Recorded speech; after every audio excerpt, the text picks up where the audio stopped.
Hello and welcome back to another episode of Twisted Iron Projects. In today's video, we're going to be going over some recent pieces of history that I've acquired and have made it home in my shop. And so I'm very excited about finally getting to get the chance to use these items and the fact that I found them. Because if you're anything like me, I love history and I hope you guys enjoy this video because this is a bit of blacksmith history right here. What we have here is the Champion Lancaster, model 49, I believe. This was their coal forge that was designed for the Army and the Navy back during World War I, all the way up until the late 50s, I believe. That's the only documentation I could find on is between that era. This one here looks more like it was made around mid-1940s. So this possibly was used in World War II.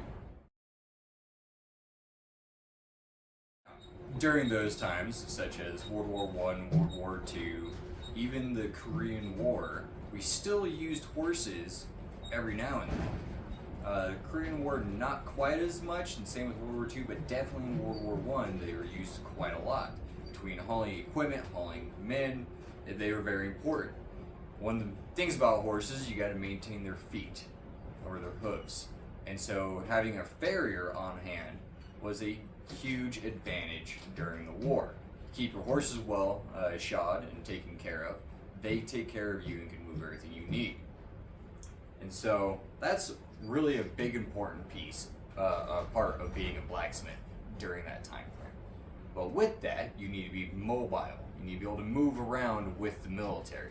I mean, they were part of the military, so they couldn't just sit them back on one beach somewhere and then everybody else go and then bring their stuff back. That's ineffective. And so the beauty of this piece of history right here is that everything is designed to come off and fold up right into the box. And that way it can be carried around a lot more easier and compactly than as it sits now.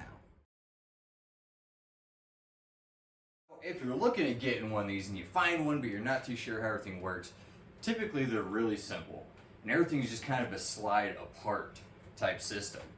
So on the legs here, you'd simply just pick up on the corners,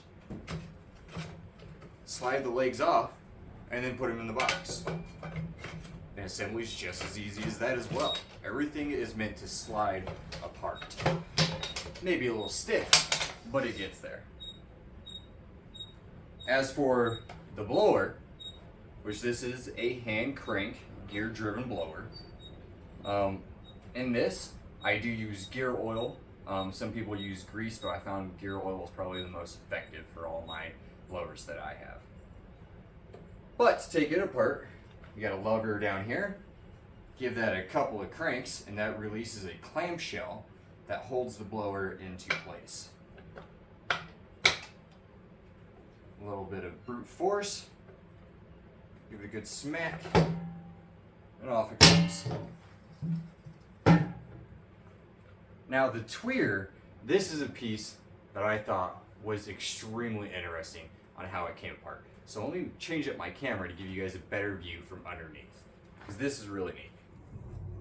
And so what we have here is the tweer setup.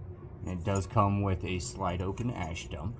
Now it is held in place by these riveted pieces of stock here that are cut at a V shape. That way everything can slide in and out. Let me go ahead and slide that piece out. Show you what I'm talking about. It really is that simple.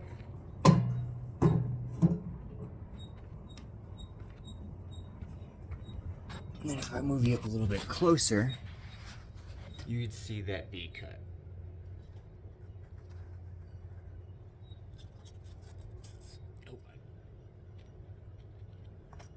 As you can see, the channel cut right in there. And so, in reality at this point, the box will be sitting on the ground and the legs will be taken off as well. But at that point, you just open up your lid, toss all your parts in there, close it up, haul it off to the next battlefield, you're ready to go. But this video is meant to be a short look at a really interesting piece of blacksmithing history, and I hope you guys enjoyed it. I know I really enjoy the history aspect of this. That's really part of the reason why I got into blacksmithing, was the history of it, as well as the usefulness. Be able to make everything that I want really comes in handy.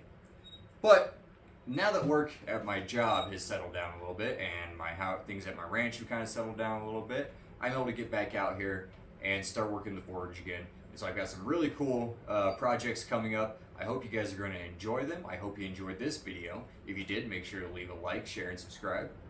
But I've got a new series coming up that I'm really excited to get in with you guys.